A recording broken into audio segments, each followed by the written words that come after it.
جب تمہیں تکلیف ہو اور دل افسردہ ہو تو دل میں رو لو، مگر زبان سے وہی الفاظ نکالو جو اللہ تمہاری زبان سے سننا پسند کرتا ہے۔ دنیا کے لیے اتنی محبت کرو جتنا تمہیں یہاں رہنا ہے، اور آخرت کے لیے اتنی محبت کرو جتنا تمہیں وہاں رہنا ہے۔ لوگوں کے ساتھ محتاط میل جول رکھا کرو، کیونکہ معلوم نہیں کون شخص آپ کے پاس کس رنگ میں آ جائے۔ کائنات کی سب سے مہنگی چیز احساس ہے، جو دنیا کے ہر انسان کے پاس نہیں ہوتی۔ 5 چیزیں انسان کو برباد کر دیتی ہیں: زیادہ غصہ، زیادہ سونا، زیادہ سستی، زیادہ ڈر، کام کو ٹالنے کی عادت۔ سارے ملک کا بگاڑ 3 گروہوں کے بگڑنے پر ہے: حکمران جب بے علم ہو، علماء جب بے عمل ہوں، فقیر جب بے توکل ہو۔ 3 بہترین خصلتیں: کم کھانے میں صحت ہے، کم بولنے میں سمجھداری ہے، کم سونا عبادت ہے۔ کھانے کے بعد برتن کو انگلیوں سے صاف کرنے سے رزق بڑھتا ہے۔ بہت سی بڑی غلطیاں کیے بغیر کوئی بندہ بڑا اور عظیم فاتح نہیں بن سکتا۔ جب تعلیم کا بنیادی مقصد نوکری کا حصول ہو تو معاشرے میں نوکر ہی پیدا ہوتے ہیں، رہنما نہیں۔ جو اچھا کماتا ہے اور اچھا خرچ کرتا ہے، اسے حساب کتاب کی ضرورت نہیں ہے۔ کوئی انسان اتنا کانوں کا کچا نہیں ہو سکتا کہ وہ سچ کی آواز نہ سن سکے۔ سچ بولنے کی ہمت پیدا کریں، کسی بھی جز کو جھوٹ کی ضرورت نہیں ہوتی، ایک مرتبہ جھوٹ بولنے کے بعد بار بار جھوٹ بولنا پڑتا ہے۔ جب میں بہت سے لوگوں سے مایوس ہوا تو مجھے یہ احساس ہوا کہ خود پسندی خود غرضی نہیں ہے۔ اس شخص سے ہمیشہ بچیں جس کے پاس کھونے کے لیے کچھ نہ ہو۔ عرفان کے طالب ہو تو دنیا اور آسائش دنیا کو ترک کر دو اور عزت نشینی میں پناہ ڈھونڈو۔ اگر رحمان کی قربت چاہتے ہو تو رحمان کی عادات و صفات کو پکڑو، اور رحمان کی صفت یہ ہے کہ مخلوق کی خدمت کرو۔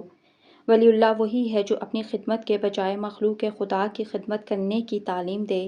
اچھی صحت سے اچھے نتائج پیدا ہو ہی جاتے ہیں۔ گناہوں سے توبہ کرنے میں دیر ہرگز نہ کرو۔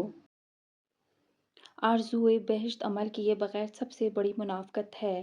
جب فیاض و کریم شخص کی دعوت کرو تو محلے کے کتوں کا بھی خیال رکھو تاکہ مہمانداری کا صحیح حق ادا ہو سکے۔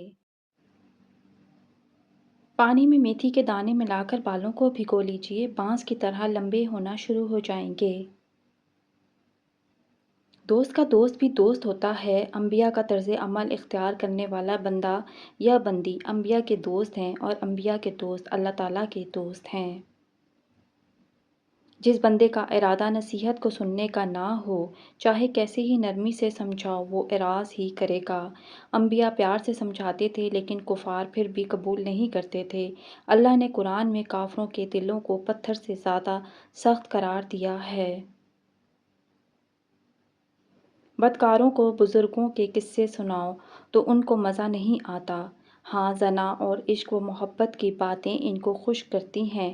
بھلی باتیں جس کے مزاج کے موافق نہ ہوں تو یقیناً اس نے بری باتوں کی عادت ڈال رکھی ہے۔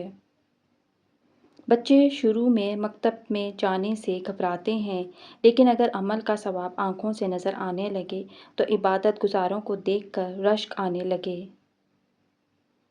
جب کسی مرید پر مرشد کے بارے میں وسوسے آنے شروع ہو جائیں تو سمجھ لیں کہ اس کے دین پر تباہی کے آثار نمودار ہونے لگے ہیں۔ انسان میں اگر طاقت ہے تو اس کو کمزوروں کو تکلیف پہنچانے کے لیے استعمال نہیں کرنا چاہیے۔ لڑکی کا حصہ دینے میں ہیلا جوئی سے کام لینا اللہ رب العزت کے قانون میں خیانت کرنا ہے۔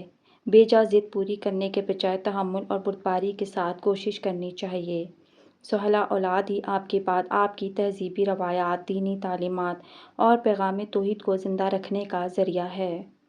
اگر انسان دنیا میں کسی برائی سے مطمئن ہوتا ہے تو وہ ضرور کسی ایسی مظلوم کی بددعا کا نتیجہ ہوتا ہے جس پر اس نے علم کیا ہو۔ اگر تو کہے کہ میں نے تو کسی پر تہمت نہیں دھری، مجھے سزا تہمت کی صورت میں کیوں ملی، تو یہ تیری غلطی ہے۔ تو نے کوئی نہ کوئی دانہ بویا جس کا پھل پایا۔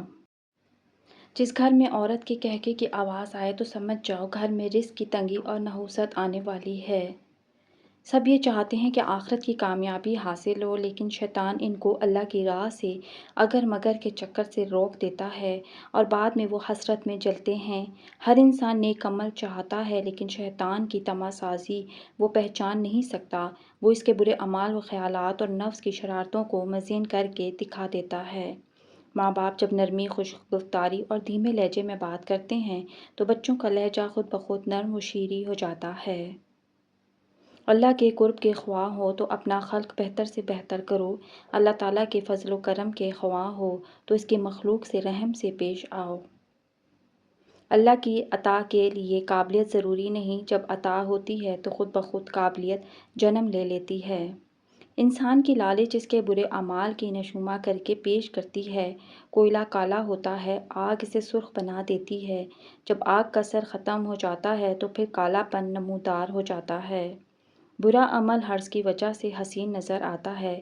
جب حرص کی آگ دور ہو جاتی ہے تو اس عمل کی برائی نظر آنے لگتی ہے۔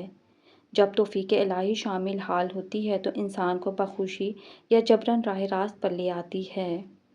اگر دولت مند ہونا چاہتے ہو تو نماز فجر کے بعد یہ 4 آیت یعنی سورہ اخلاص 200 مرتبہ پڑھ لیا کرو۔ کچھ دن اس کا معمول بنا لو۔ اس کی برکت سے اللہ تعالیٰ 200 رزق کے دروازے کھول دیتا ہے۔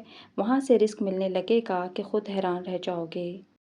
عارف کامل وہی ہے جو صراط مستقیم پر رہنمائی کرے۔ دنیا کی نعمت فانی، اس کا حسن و جمال عارضی ہے، جبکہ آخرت کی نعمتیں ہمیشہ رہنے والی ہیں۔ لہٰذا آخرت کی نعمتوں کے حصول کے لیے اللہ تعالیٰ کی رضا حاصل کرو۔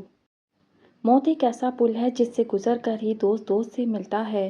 جو تمہارے سامنے دوسرے کی عیب جوئی اور غیبت کرے، وہ یقیناً دوسرے کے سامنے تمہاری بھی خوب غیبت اور تمہیں برا کہتا ہوگا۔ اگر وصال ربانی کے خواہ ہو تو طریقت اولیاء اللہ کی پیروی کرو۔ اس عارف کی صحبت حرام ہے جس کے نگاہ میں ذرہ برابر بھی عورت کے حسن کا خیال پیدا ہو جائے۔ رسول اللہ صلی اللہ علیہ وسلم نے فرمایا کہ بچہ باپ کا راز ہے۔ اللہ نے والدین میں یہ جذبہ رکھا ہے کہ وہ اپنی اولاد میں کوئی نہ کوئی ہنر پیدا کرتے ہیں کہ ان کے مرنے کے بعد وہ ہنر باقی رہے۔ ویڈیو اچھی لگی ہو تو ویڈیو کو لائک کریں، شیئر کریں اور چینل کو سبسکرائب کریں۔ شکریہ۔ اللہ حافظ۔